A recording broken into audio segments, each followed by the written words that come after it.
Alors, de retour avec vous, chers amis, en ce mardi 18 mars 2025, 16h01 heure du Québec. Merci à ceux qui sont abonnés, ceux qui ne sont pas fait là maintenant. Merci à ceux qui m'ont envoyé des messages et des commentaires. C'est toujours pertinent, très intelligent et très apprécié. Merci à ceux qui viennent me rejoindre quand vous me reconnaissez. C'est toujours un plaisir d'échanger avec vous. Merci à ceux qui descendent du singe. Il nous rappelle que nous autres, on ne descend pas du singe. Et tu sais pourquoi on ne descend pas du singe? Ben, c'est parce qu'on n'est pas monté dessus. Merci à ceux qui vont commenter. Dites-moi de vous regarder. Et oui, partagez la vidéo, écrasez le petit pouce en l'air. On est le mercredi 18 mars 2025, 16h01 heure du Québec. On va plonger dans une demande spéciale d'un abonné du nom de... Je ne sais pas comment il s'appelle, on va aller voir ça, je ne me rappelle même plus. Gérard Germain, c'est sûrement pas son nom, c'est sûrement un acronyme. Et vous allez voir, on va s'amuser. Mais je ne sais pas c'est qui, est-ce que c'est quelqu'un de...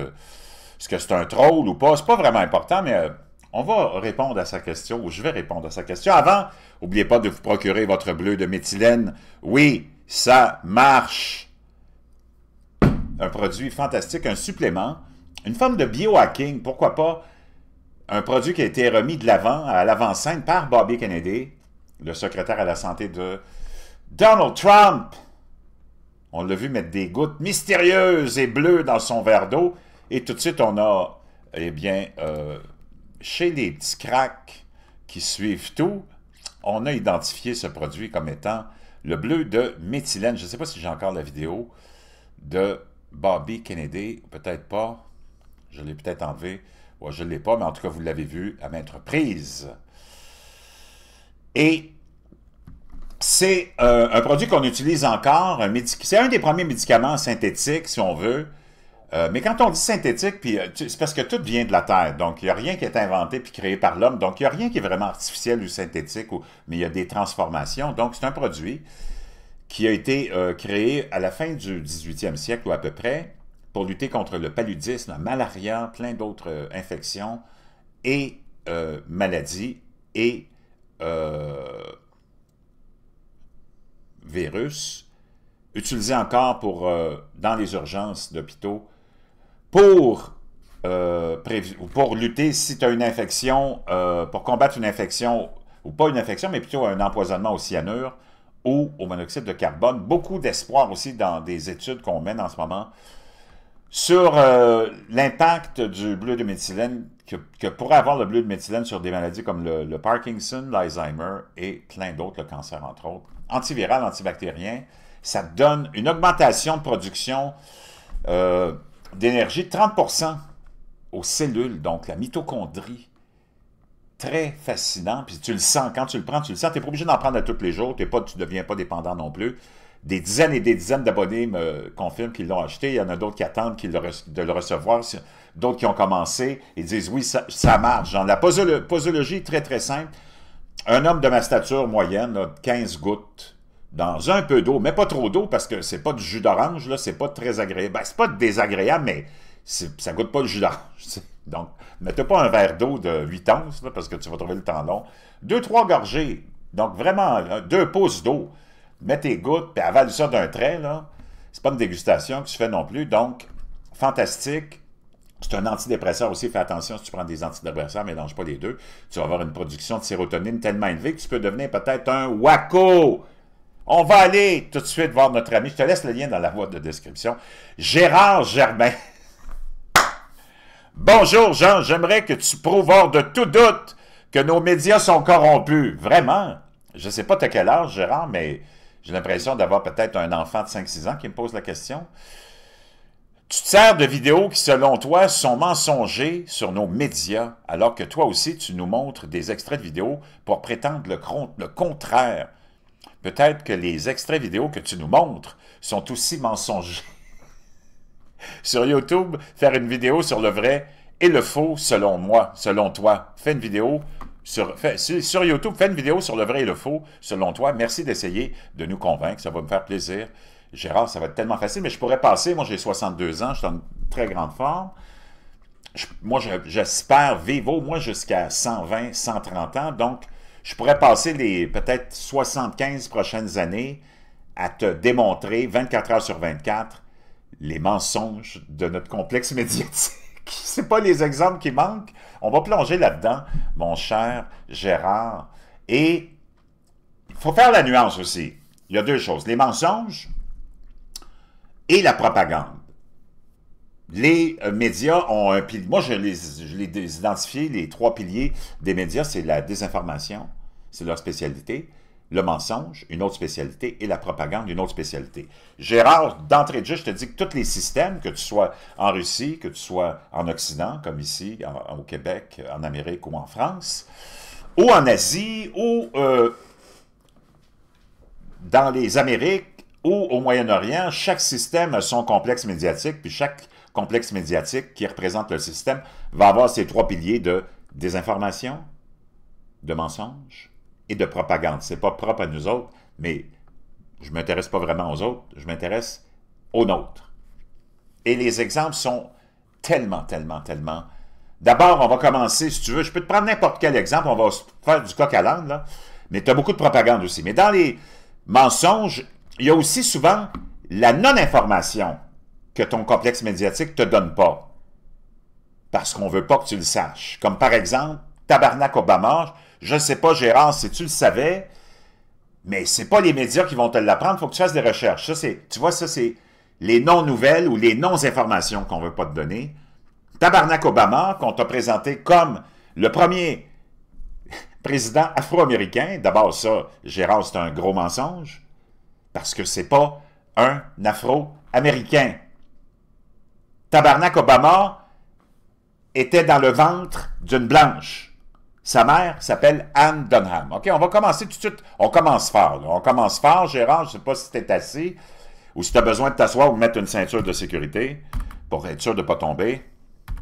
Anne Dunham. Stanley Anne Dunham, que tu vois ici, là, et avec son petit garçon, Tabarnak Obama. L'afro-américain Tabarnak Obama. Donc, Anne Dunham, c'est une blanche, plus blanche qu'un verre de lait. On n'ira pas dans les détails, puis de son deuxième mariage avec Lolo Soetoro. D'ailleurs, c'est pour ça que Tabarnak Obama, à un certain moment donné, a pris l'identité de Barry Soetoro. Donc, Barry Soetoro, Tabarnak Obama, c'est les deux mêmes. C'est la même personne. Lolo Soetoro, je ne vais pas rentrer dans les détails parce que ça va peut-être être trop un gros choc pour toi, mais regarde. Stanley Anne Dunham, la mère de Tabarnak Obama, blanche, plus blanche que la feuille de papier que j'ai ici. Donc, ce n'est pas un Afro-Américain. Déjà, c'est un mensonge. Si on veut te présenter Tabarnak Obama sous l'angle de la race, parce que ces gens-là sont les spécialistes de la politique identitaire, ben on aurait dû nous identifier Tabarnak Obama comme étant le premier président ou candidat à l'époque avant d'être élu, mulâtre, d'une mère blanche et d'un père supposément kénien qui ne s'est jamais occupé de lui. Tabarnak Obama qui, dès son premier jour à la présidence des États-Unis, a tout de suite jumpé sur la politique identitaire en identifiant tous les Blancs comme des racistes et des xénophobes.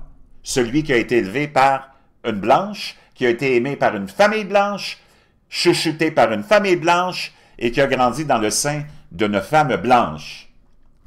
Ça, dans cet exemple-là, comment il s'appelle déjà? Gérard.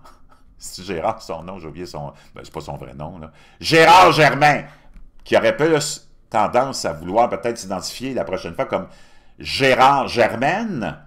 Dans cet exemple que je te donne, on a les trois piliers dont je te parle.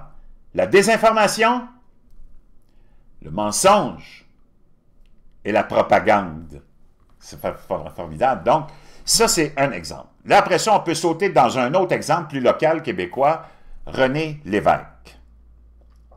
René Lévesque, qu'on t'a présenté comme le grand défenseur des intérêts du Québec, le grand défenseur de la souveraineté du Québec, qui a posé une question via son ministre Claude, comment il s'appelait, là, avec la couronne sur la tête de moine, là. Mais je vais revenir à ça. Le grand défenseur.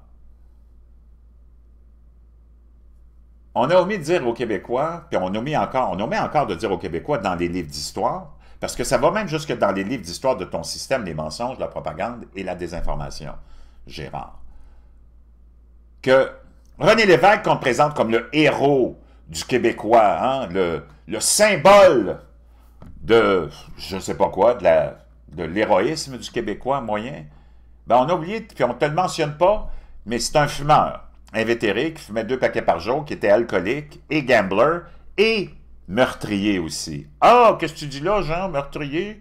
Oui. Dans son premier mandat, je pense que c'est son premier mandat, de 76 à 80, dans lequel il a perdu le référendum parce qu'il a posé une question tellement complexe, donc ça démontre à quel point il ne voulait pas l'indépendance. René Lévesque, pour assouvir ses bas instincts d'alcoolique, de fumeur puis de gambler, s'est sauvé de son entourage de protection, parce que tu sais, quand tu es premier ministre, entre autres, mais quand tu es ministre aussi, tu as un entourage de protection. Moi, je me rappelle parce que je suis le cousin adoptif de Bernard Landry. J'ai été adopté par une famille extraordinaire dont le neveu était Bernard Landry.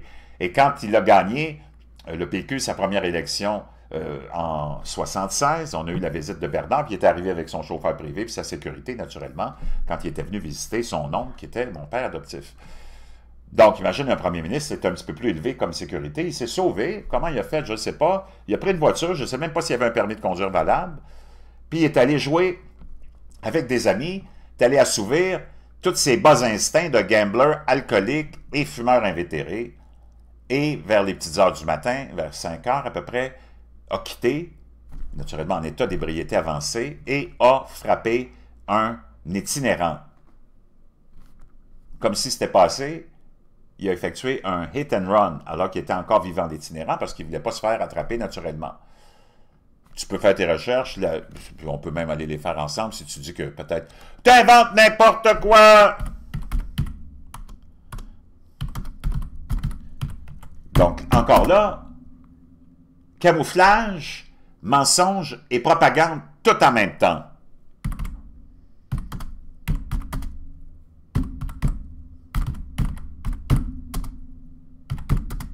Naturellement, dans ce temps-là, on n'avait pas les lois comme ce l'est aujourd'hui. Le 6 février 1977, donc ça faisait même pas, ça faisait peut-être à peine un an que le PQ venait de se faire élire en ayant fait campagne sur la corruption des libéraux. En pleine nuit, dans le quartier montréalais Côte-des-Neiges, le premier ministre René Lévesque était au volant d'une voiture et percute un homme étendu sur la chaussée. La police classera vite l'affaire comme un malheureux incident. Oh! Wow! Radio Tralala, 3 février 2017. Le 6 février, 40 ans plus tard, hein? Le 6 février 1977, René Lévesque heurte un sans-abri de 62 ans. Hey, il a mon âge en plus. Oh, c'est peut-être un signe. Avec sa voiture, il est alors premier ministre du Québec. Le sans-abri perd la vie, mais aucune accusation n'est portée contre M. Lévesque. La collision est considérée comme un accident inévitable. Wow! Un des 2 seuls témoins de cet épisode est toujours en vie et habite à Rimouski. Silvio Gauthier a conservé tous les documents d'époque, incluant ses échanges avec les policiers. Il raconte pour la première fois sa version des faits à l'émission Blablabla, blablabla, blablabla, blablabla, blablabla. Tu veux qu'on ressorte dans un autre mensonge? On va ressauter dans un autre mensonge. Un qui a eu une conséquence, mon cher Gérard Germain, de plus d'1 million de morts innocents. Le mensonge des armes de destruction massive dont tes médias québécois, canadiens et français et tes experts d'analyse politique ont tous fait avaler aux Québécois, aux Canadiens, aux Français pour les convaincre d'aller en guerre contre quelqu'un qu'on n'aimait pas, Saddam Hussein. OK?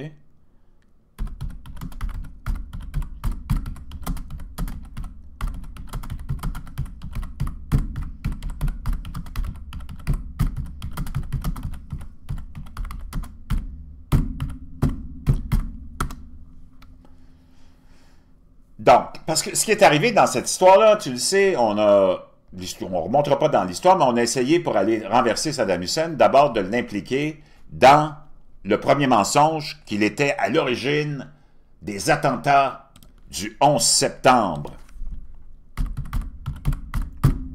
Il y a plusieurs mensonges dans ce mensonge-là, Gérard, tu sais. C'est parce qu'à un moment donné, là, ça prend juste quelques instants de faire des recherches, quand tu es vraiment intéressé par la vérité.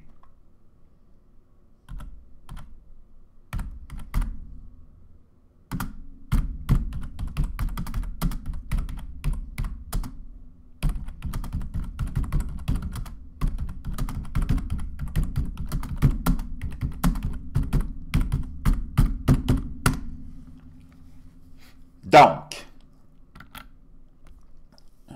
comment les États-Unis ont envahi l'Irak sur un mensonge? Hein? Il y en a eu plusieurs mensonges. Comme le premier mensonge, c'était que Saddam Hussein était derrière les attaques du 11 septembre. Je ne sais pas. En français, d'abord, c'est bien difficile de trouver la vérité. La plupart du temps, il faut que tu ailles en anglais pour trouver la vérité. Ça, c'est une des grandes vérités que je t'apprends aujourd'hui. Ce que tu peux faire, c'est que tu fais une recherche en anglais, puis quand tu as trouvé l'article, si tu n'es pas vraiment habile et à l'aise en anglais, fais juste le traduire. Mais, je te le dis, c'est impossible de trouver la vérité en français.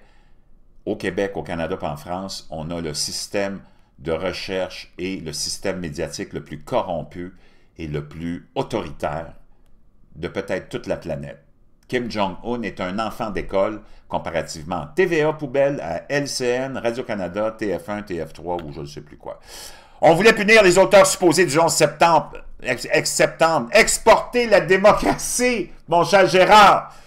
Hein? Tu vois, donc, encore là, un autre exemple que je te donne dans lequel tu as les mensonges, la désinformation et la propagande, la démocratie. Dans le monde arabe, oh, c'est comme si on diminuait, puis on minimisait, puis on ridiculisait, puis je ne sais pas comment, le monde arabe. Oh mon Dieu, vous autres, vous n'avez pas la démocratie. Nous autres, on a la démocratie. La démocratie, pour nous autres, c'est que tu prennes tes petits garçons. Mon Gérard, un autre mensonge dans lequel on va rentrer bientôt, dans quelques instants, toi puis moi. Prends tes petits garçons, là, c'est ça la démocratie. Prends tes petits garçons, donne-leur des bloqueurs de puberté, fais-leur une mutilation génitale, puis après ça, ils pourront prétendre qu'ils sont une fille, ou une petite fille, ou une femme. Ça, c'est le plus gros et le plus grand des mensonges, mon cher Gérard, mais on n'est pas rendu là. Attends, on va finir avec celui-là. Donc, encore une fois, propagande, mensonge et désinformation. Enclencher un cercle vertueux au Moyen-Orient sur la voie de la paix et de la prospérité. Il voulait aussi désarmer un dictateur qu'il prétendait doter de la bombe atomique et d'autres armes de destruction massive. Ils ont eu tout faux ou presque. Ils ont obtenu l'exact contraire de l'effet escompté, le chaos pour de blabla et blabla. Il n'y avait pas d'armes de destruction massive. Les mensonges qui ont conduit les États-Unis et leurs alliés à envahir l'Irak il y a plus de 20 ans.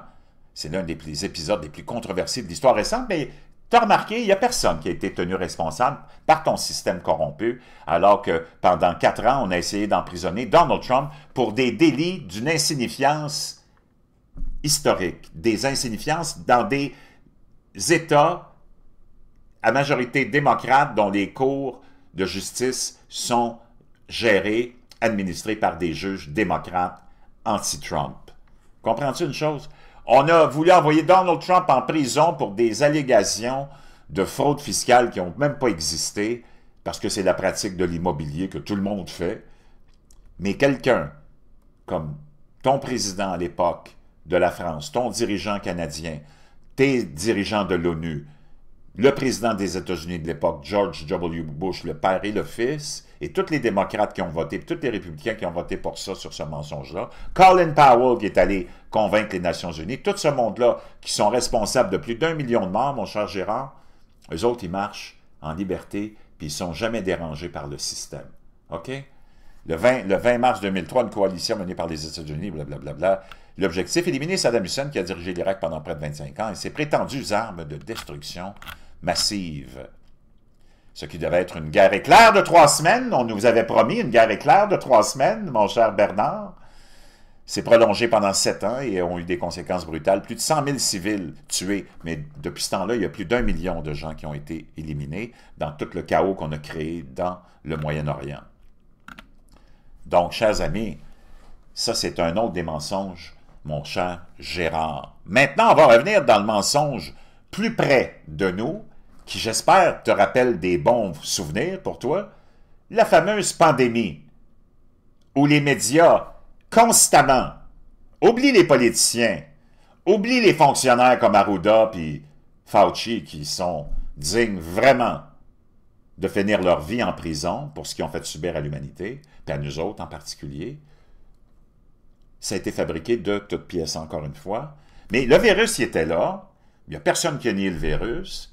On a utilisé ça pour l'armer, en faire une arme contre la population pour tester, je ne sais pas quoi, quel plan on avait, jusqu'à quel point peut-être on pouvait aller dans l'autoritarisme en créant la peur chez l'individu. Tes médias n'ont fait que ça, rapporter la peur et mentir sur l'état des choses, mentir sur l'origine du virus, mentir sur l'efficacité du traitement, et j'en passe et j'en passe. Et encore là, tu avais l'exemple de la propagande, de la désinformation faite par des supposés experts qui étaient plus des vaudous, prêtres vaudous ou des chamans que des médecins, puis des fameuses supposées pharmaciennes, c'est ce que je veux dire, mon Gérard?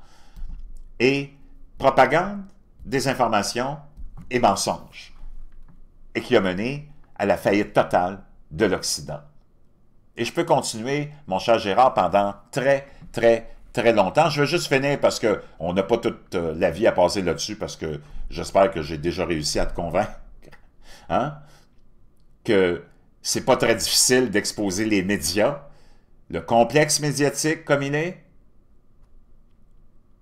On va terminer avec le plus grand des mensonges, celui qu'au Québec aussi, on a fait avaler à tout le monde, et que c'est celui du fait que si tu penses dans ta tête que tu es une femme, mais que tu as encore ta graine et ta paire de couilles, on va convaincre les gens, puis on va les obliger à admettre que tu es une femme, on va les envoyer boxer contre des femmes, leur voler leurs médailles à la natation, les humilier dans les vestiaires en étant tout nus devant les femmes avec leurs grelots, puis leurs manches, puis leurs bambous. Puis toi, tu vas être obligé d'accepter ça. Puis on va même aller au Québec, avoir l'audace de te mettre, eh oui, un homme à la tête de la Fédération des femmes du Québec. Mon cher Gérard, on va finir avec ça. Comment il s'appelle déjà, lui? Bouchard, c'était quoi son nom?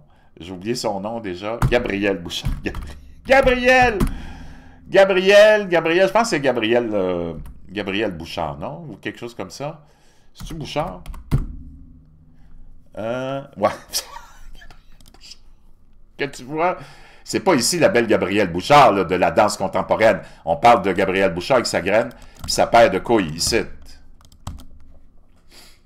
Gabriel Bouchard, ça c'est sur le site du gouvernement du Canada, mon cher ami.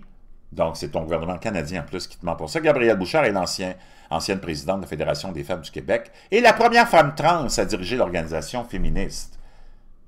Donc là, on essaye même de te créer une autre réalité en t'obligeant à croire qu'un gars avec une graine et une paire de couilles, c'est une femme. Puis non seulement c'est une femme au Québec, mais on va même le mettre à la tête de la Fédération des femmes du Québec, mon cher Gérard. Je pourrais continuer, mais je pense que tu as eu ta réponse. Je ne sais pas si ça satisfait ta question, qui était, on va aller retourner voir la question de notre ami Gérard. Hein? Bonjour Jean, j'aimerais que tu prouves hors de tout doute que nos médias sont corrompus.